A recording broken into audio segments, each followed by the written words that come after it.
Yes, because for a while had this wonderful momentum. My state of being was really high and positive, and I allowed some negative input from my in-laws to kind of turn me around, and I was trying to pivot, but I can see how there's the contagion of emotion in my household. At first it just seemed to be affecting me, but the negativity gets passed all around, and then maybe I'll pivot, but then my husband's not feeling well, and then he'll pivot, and then my kids aren't feeling well. And I'm wondering if we're just in this cycle of negativity based on what's in our personal lives, or is there a general agitation? And I feel that in my home, I'm the person who's always there. I mean, my husband comes into the house and he leaves the house, but I'm pretty much there all the time, and I do feel that a lot of the agitation I'm seeing in my children is being generated by me, and it's being passed around. It's like watching a virus or something move from person to person. It's a very good description, for as you feel, you ooze, and as you ooze, you influence others. Mm-hmm. And unless the others that are receiving your oozing are clear about what they are wanting, then they are most often swept up in whatever you are oozing. You are right. So then I get myself pivoted, but I've got a screaming 9-month-old, and then it all starts over again. And I want to get on top of it better. You have hit upon something very important. And that is, you stand in a position of recognizing that you are wanting something different from what is. And in the very recognition, and then in the subsequent action that you take trying to solve it or fix it, the action often backfires. It is even counterproductive to where you are wanting to go. It is true in what you have just offered. It is true, the most recent example regarding subject of health. A young man calling and saying his mother had died, and he was very upset just having heard. And he said, "Abraham, how can this be? For she is a very healthy woman. She goes to aerobics 3 times every week, and she takes food supplements and eats only the best food." And we said, her action, since it is instigated from her feeling or position of lack, in other words, she is not believing in her health, and so she takes action to try to compensate for the lack in belief or feeling. But there is not enough action in the world often to compensate for the way you're feeling, you see. And so really, the quickest route, and a route that is much more satisfying while you're along the way, is not to try to deal with it by altering behavior of anyone, but by giving your full attention to the way you want to feel, because all of that has been generated from a feeling of lack to begin with, and so any action that you try to embark upon from that position of lack isn't going to fix anything. It is just going to perpetuate it further. And so your work is not to act. Your work is to, at any moment that you recognize you're feeling less than good or less than you're wanting to feel, to stop and acknowledge that you want to feel good. Let that be your point of observation and your point of acknowledgement and your point of decision. I want to feel good.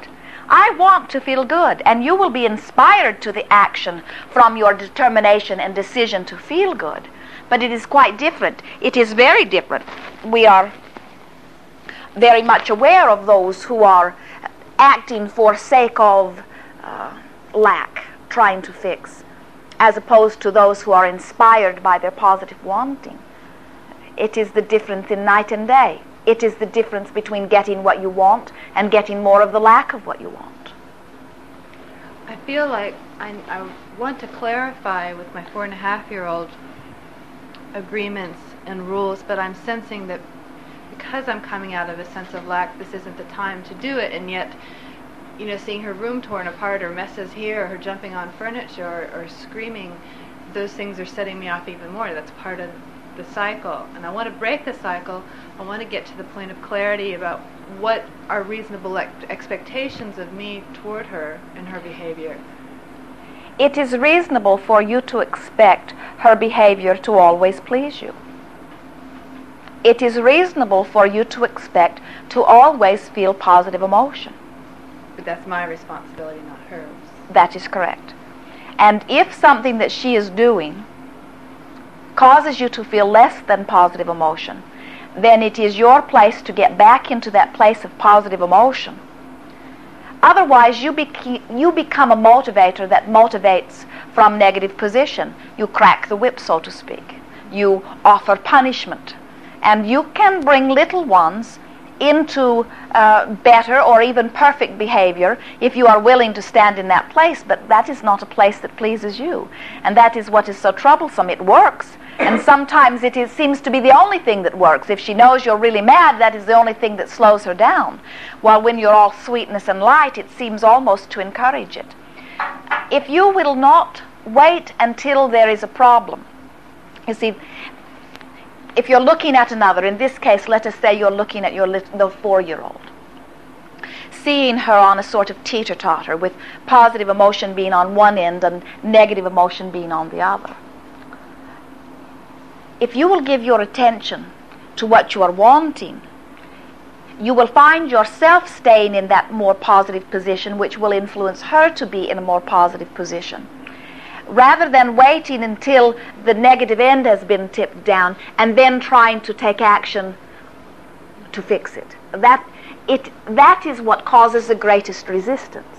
It is what is wrong with most relationships, whether it is between parent and child or between parent and parent, between husband and wife or partner. When you wait until you are fully facing something you don't want to see, therefore you are fully engulfed with the negative emotion, there could not be a worse time for you to try to deal with it, for you to try to act, for you to try to make it better. Because the negative momentum is already going in one direction, and anything that you offer, the other one will resist. Think of your own experience. Have you not had experience where, for whatever reason, it doesn't matter how you got there, you were feeling pretty negative, and it had been happening long enough that you were well within the momentum of it, almost enjoying it? Of course, you're not enjoying it, but it is easier to flow with the negative momentum than it is to try to stop it. And so in that way, you are almost enjoying it. And so as you're flowing with this negative emotion, here comes somebody else that has not been part of it, who takes one look at you and realizes where you are and says to you, cheer up, get up, wash your face. And your first response is you'd really like to punch their lights out, because you are not in the mood to cheer up. If you wanted to cheer up, you would cheer up, is sort of the way you feel about it. In other words, you are resisting because you are utilizing the non-physical energy and you are going in a certain direction. Somebody else trying to get you to go in another direction when your momentum is well established will always meet with resistance. And so rather than, now we're talking about you dealing with one who is going in a direction you do not want, rather than you trying in that moment to change the course, let the course run itself out while you pivot mentally on their behalf. Rather than trying to alter behavior, which you're going to get great resistance about it, you just withdraw from it and focus upon the fact that you want to feel good, and you know the other does too, and then try to bring to yourself the image of a time when you were both feeling very good, or even separate, see the other one as in that place of feeling good. Now what happens is, in that moment, you enter a sort of thought in the thought bank in the sky that the other, at a point when they are not resisting so strongly, can receive back from you. Two ways of dealing with it. One, prepave better so that the negative momentum does not get started to begin with, or pivot faster so that the momentum does not get carried away so strong. But when you find yourself in that place where the momentum has gone, do not try to resist. Just stand back and make general statements to yourself, such as, it will get better, or it will blow over, or all things come to an end, or we will all feel better in the morning. Something more general that gets you into the position. Trying too hard works against you, and you are trying very hard to be the perfect parent. I feel really guilty because I can see how my negativity over something that my in-laws say just goes right through the household. I feel it, and then my little one feels it, and then she picks on the littler one, and it's just awful. And I know that I'm the kind of the pivotal point in the household where it's entering Everyone has the option to receive your negativity and deal with it in the way they choose. In that way, you're not responsible. Now, you want to take responsibility for your children because they seem too young to choose. But it is our knowing, and it is yours too, that your children would much rather be happier than sad. In other words, they pivot rather easily. And so don't let yourself feel overly responsible for the way they are feeling. Just feel responsible for the way you're feeling.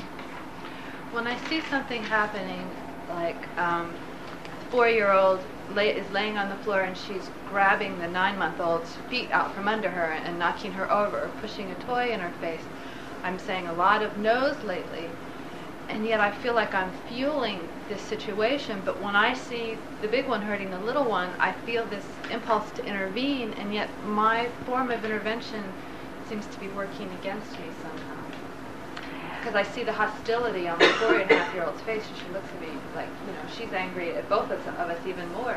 You see, you must get to the root of the reason that she has stripped her to begin with. She is wanting your attention. She is wanting some positive interaction with you. She is wanting interaction with you, and she always seeks positive rather than negative. But if she is getting not any attention from you, or not as much as she is wanting, then that is her way for reaching out for attention. And so as she reaches out wanting attention from you and ends up in trouble because she sees you now giving the attention to the one that she has knocked down rather than to herself, now she realizes that it all has backfired too, and now she's angry because she's even more focused upon the lack of what she has wanted. In other words, you fell right into her hands. She was in a negative frame because she was focused upon lack. Her action was inspired from her position of lack rather than from her positive wanting, and so she extracted from you exactly what she was feeling at the time of her action. And so it is all right for you to let her receive that which she is naturally attracted from her position of lack, talking to her at a time after it is blown over and saying to her, if you are wanting me, all you have to do is come and say, I want to talk to you. You don't have to knock the baby down in order to get my attention. And I really will happily spend time with you if you come and ask in that way rather than knocking your little sister down, because then I'm really mad at you and then we don't have any fun. She will understand that because she knows consciously why she's knocking the baby down. It isn't because she's mad at the baby, it's because she's mad at you, because you're not giving her enough attention, you see, by her standards. So how do you, a lot of times we find ourselves in that place where she wants something that I'm not, she wants it now and I want it later, or I offered it earlier in the day and she would rather watch the television. Somehow it seems easier with an adult to work out those compromises and those agreements than with this smaller person. Don't be afraid to say no. She understands no. And she understands fair play. In other words, she understands that there are times that you are doing other things. If you would share with her, because she is an integral part of your day, she is there in every part of it.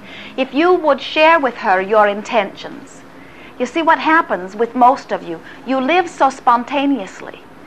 You do not make your plans, even when they include others. And so, unless you are living with someone who has no plans of their own, in other words, as Esther is interacting with Tracy, if Esther does not make any plan in advance that Tracy can then begin to identify with and co-create within, if Esther just spontaneously says, let's do this, now let's do this, now let's do this, unless Tracy is one who just has no plans of her own so that she can harmoniously blend with whatever comes off the top of Esther's head, then they will have friction, you see.